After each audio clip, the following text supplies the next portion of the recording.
Hello there. Welcome back to Dis-Cember. I'm Scotty. You're not. This was stupid. Alright, so I came across this.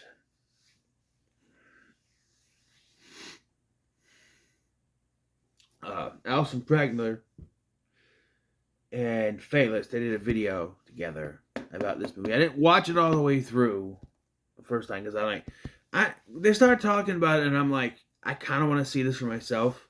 So they have it, it's on YouTube. They released it on VHS, but it's on YouTube. And I had the bright idea of watching the one that had the commercials with it. Because, nostalgia. Oh, that made it even longer. This movie is maybe an hour and a half. But, with commercials, it's almost 2 hours, So it's called Murder, She Purred, colon, a Mrs. Murphy mystery. Now, you would look at this and think, okay, so that means Ricky Lake is Mrs. Murphy. No, the cat is Mrs. Murphy. Ricky Lake, star of this movie, is actually a character named Harry. She has a full name, Mary something something, but they call her Harry for some reason. She works at the post office with Edie McClurg. Yes. And we have also other people from other stuff like Johnny Cage himself, Lyndon Ashby, who was also the star of the Prom Night remake, which I don't think is that bad. And Ed Begley Jr. from everyone's favorite sitcom. I forgot the name of it. Durgo? I don't know. It had Bronson Pinchot as an alien. I forgot what it was called. Migo! Yeah, Migo. He was the dad on there. Eric Von Detten from Brink was in the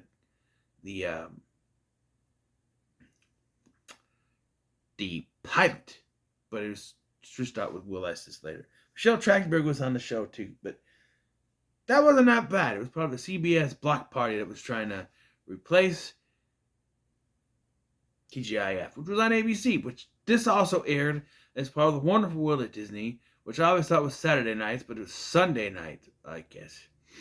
By the way, after you watch this, you go watch 2020 Into Practice. This came out in 1998. There were commercials in this. So, I'm going to be for real with you guys, okay? I fell asleep in the middle of this. I started watching it, and I'm sitting there, and I'm going... And I woke up, and there was like 20 minutes left, and there was like... I woke up, and there was like the bunch of dogs chasing after a fox or something, and I'm like, am I in the same movie? Yes, it was. That's the end of the movie. But, yeah, so I had to rewind it to the last point I remember, which was she was talking to the cops. Bruce McGill, also in this movie. You may know him from Time Cop.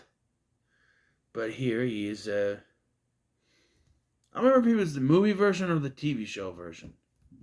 But he was, Macomb. That was the bad guy. Matuzak. Matuzak, I think in the movie, actually.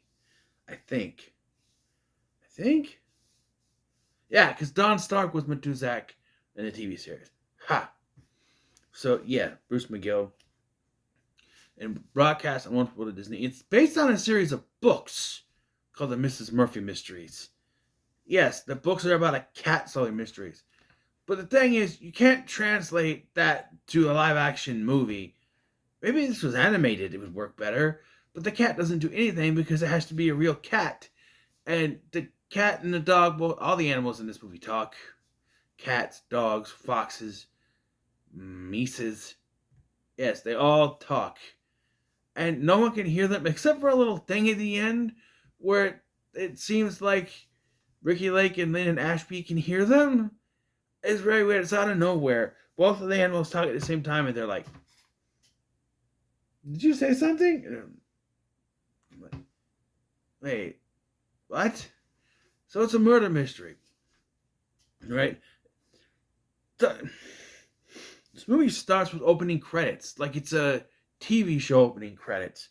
And weird, Murder, She Purred sounds like it is parodying Murder, She Wrote, right? But the opening credits parody Mission Impossible with the fire fuse thing. It's kind of weird. As opening credits, which leads me to think this was supposed to be a TV show that wasn't greenlit by ABC or something. But I could not find evidence anywhere of this. I looked on Wikipedia, I looked on IMDb, nothing. I could only surmise that maybe it was. Apparently there's a lot of those that were supposed to be pilots for TV series and it didn't pan out. I don't know. It's weird. Very much so. They look like opening credits for a TV show when they going through. But yeah, and we have... So the mystery is there's... that Harry is your typical nosy neighbor type character who thinks there's something going on. She sees someone over at her neighboring house and goes in but doesn't find anything but finds signs of two people having been there because she saw some mysteries.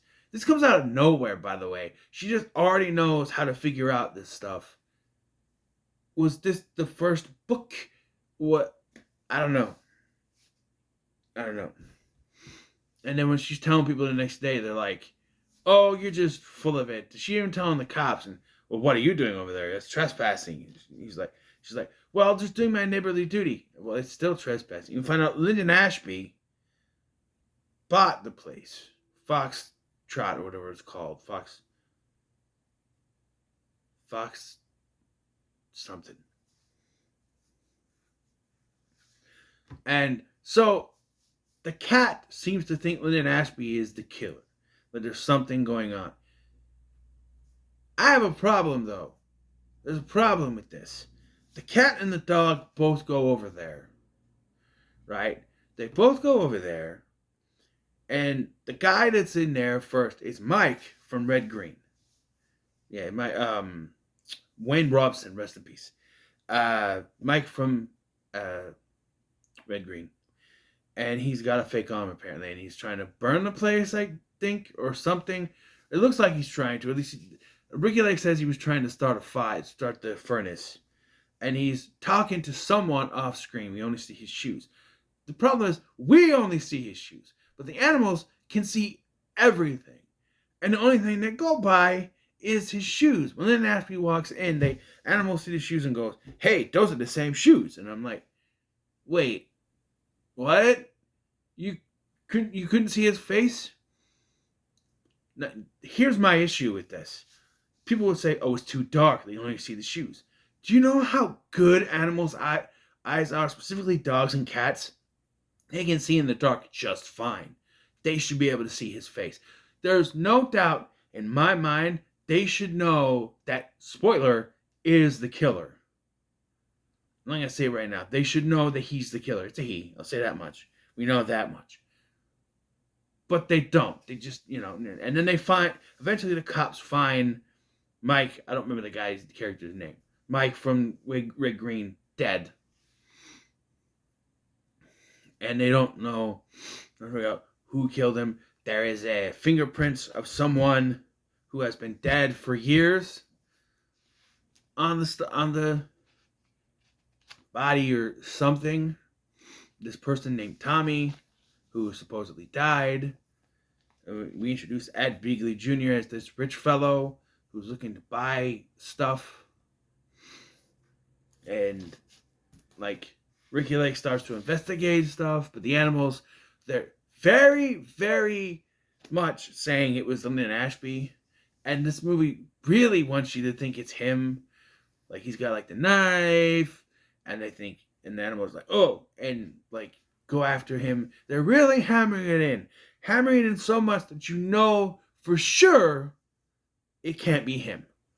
They're just, you might as well just have him walk around wearing a shirt that says red herring, because that's pretty much all they're going to put all the focus on Lyndon Ashby as the killer, which leaves only one suspect to actually be the killer, because there's only so many men in this town. Lyndon Ashby, Ed Begley Jr., Bruce McGill, and Wayne Robson, who is now dead. I don't think the cop did it, So who could it be? This murderer that I did see. Can you help me guess this mystery? Yes, it's Ed Begley Jr. It's painfully obvious when you're watching this and you see this whole thing and you're just like, they're really hammering it in on Lyndon Ashby. We know it's a man's feet. So let's see. Who could it be? Well, I don't think it's Bruce McGill. He's a cop. I've seen cops in movies, though. Just, it helps. It helps. We just, Thanksgiving. Spoiler alert. For those that haven't watched my review for Thanksgiving, it's way out after that. It was the sheriff. So you've seen that. It could be, I don't think they would do that, though. It makes sense. So, as I mentioned, there was a fox hunt. Yes, everybody in town apparently is going to this fox hunt. Don't you have to have a license for that or something? I don't know. Just everybody's allowed to participate. And it's here we get the reveal that, yes, it's Ed Begley Jr. Why? Well, you see, he's Tommy, the guy that died 20-some years ago. Right? And which means that Fitz, the other guy, who he's supposed to be, was the one that died. And he stole this guy's identity. And he makes it seem, I just switched wallets. But we also find out that he had a plastic surgeon make him look like Tommy and had the funeral director guy make Tommy look like Fitz. Plastic surgeons, I can see. Funeral director? I don't know. And he's gotten away with this. And he's, 20-some years or so, he's been getting away with this. His fingerprints, and this now, his fingerprints pop up, not before this, anywhere. Right? There hasn't been a string of anything. Well, he hasn't needed to murder anyone. He's just been rich. He used it to get the money that Tommy would get. The Fitz would get. And, yes, and why Wayne Robson is murdered? Because he figured it out and was, pushing in for hush money, which the deal was made, but he's like, but I want more money. And Ed Begley Jr. is just like, no, Dad, boom, boom. Basically, it's how it is. So how are our heroes going to get out of this? What's the name of the movie? Mrs. Murphy Mystery. She still doesn't do shit. But so throughout this movie, they are always running around. People are getting mad. So at this point, she's like, you are staying home. So at one point, Mrs. Murphy has a mouse who also talks. And the mouse says, if you let me go, I'll help you get out. She doesn't believe the mouse, but the corgi does. Tucker, the corgi, does. So lets him go, and so we'll never see that mouse again with a fake paw popping up. The mouse does let them out, and they had made friends with the fox earlier on in the movie. So now they're buddies with the fox, and they have the fox lure all of the hounds chasing him into that place.